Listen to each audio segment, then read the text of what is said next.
Hey there, and welcome to our next knowledge video on motor demand and cognitive demand and how the balance or imbalance of those two lovely things affects performance in a letterboarding session. And I got some expert help in preparing this knowledge video for my awesome kiddo, so you'll hear some quotes from him in here. So imagine or think back to when you were learning a new motor skill, driving a car, riding a bike, knitting, playing a new instrument, skiing. You've got one, I'm sure you do. Now think back to those first moments when you were learning the motor skills it took to produce the desired result you were looking for. There was a lot of attention and intention, and in some cases, a lot of outside support for you to take that purposeful, praxic motor skill and turn it into an automatic skill.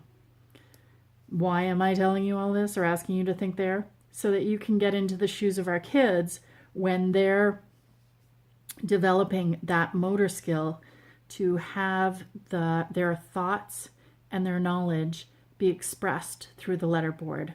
It's purely motoric. That their cognitive part of their brain is 100% intact, and we are supporting them to develop the skills that it takes for that to become automatic for them. Or, in the words of this super cute, handsome dude, it is super important to give lots of support because our bodies are easily dysregulated, and it is easier to learn the skills of getting our voice out when regulated. Okay, with that being said, you want to remember that we want to create a safe and supportive learning environment. You always want to be nurtured when you're learning those new motor skills, and maintain regulation and have an experience of confidence and success. You know, thinking about skiing, starting on a bunny hill with lots and lots of support on a gentle slope to experience being confident and successful is one thing. Starting on a black diamond would sure send my dysregulation all over the place. So keep regulation, confidence, and success, and a safe and supportive learning environment in the background as we continue to talk about the balance of motor and cognitive demand. It was quite hard because I was mastering the motor skill of pointing accurately, was Jordan's response when asked what it was like at the beginning when he was just learning the skill of getting his voice heard. And when asked about raising the cognitive demand on him, he said, "It used a new skill, so I almost lost my composure, as it was too much to concentrate on at once. My accuracy would go down and I would get frustrated."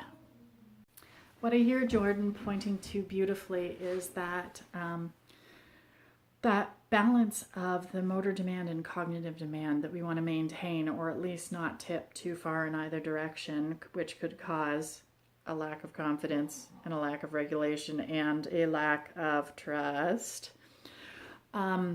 Where he's saying that at the level of a known cognitive answer, in the beginning it was very hard for him to develop that motor accuracy.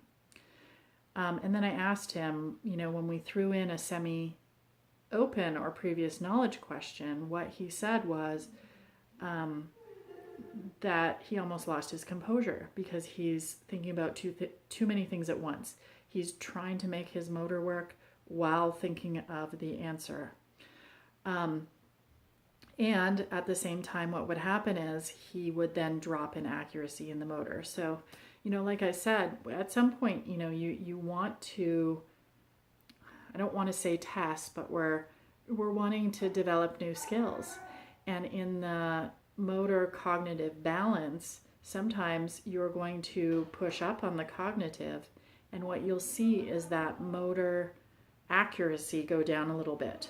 And as the student develops the capacity to concentrate on those two things at the same time, so to speak, or has the sufficient amount of motor accuracy to maintain it, you will find that then you're going to get back into balance. So as you push up and work on new cognitive skills, what there is to remember is that the motor may decrease in accuracy as you're developing that cognitive plus that motor skill. It's almost like the two of them go together. So what about if I'm moving from one board to the next and developing a new motor skill? Like I've been working on the 3 stencil boards and I'm going to the 26 board. To keep that cognitive motor in balance, you want to go back to the bunny hill. Or, start at the bunny hill and then see where the balance is and keep working to build that motor on that new board, and keeping that balance in check. Jordan said that it's always important to remember that each of these things is a new skill. Each cognitive level and each motor level is a new skill. And you need to support the student to be successful. What would that look like?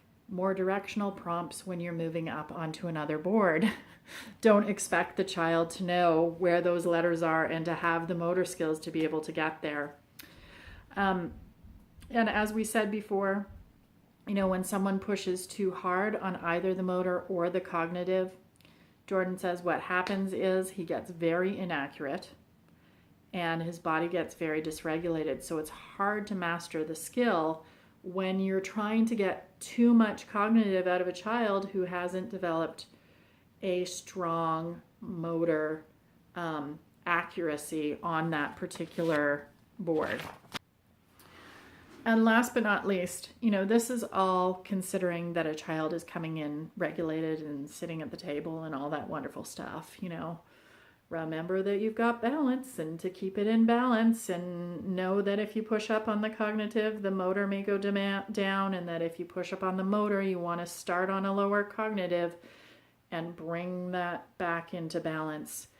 But what happens if a student is dysregulated or walks in dysregulated? Jordan's suggestion, mine too, is really to reduce the cognitive and the motor demand on them, or one or the other. Bring it down, in other words, while not stopping until they can regulate themselves. So that speaks to this world of allowing them to have that experience of success and develop for themselves the ability to regulate themselves. We create a supportive environment by lowering our demand on them to help them bring their body back into check. But we're going to continue to work because we know they can work their way through it. So, brief review. Cognitive and motor demand, we want to have them be in a place of balance that might, push the child a little bit because we have to push to learn. But we don't want this, where they feel like they're going nuts, spinning plates. That, my dear, is going to create dysregulation, lack of confidence, and for sure, lack of trust. We don't want this.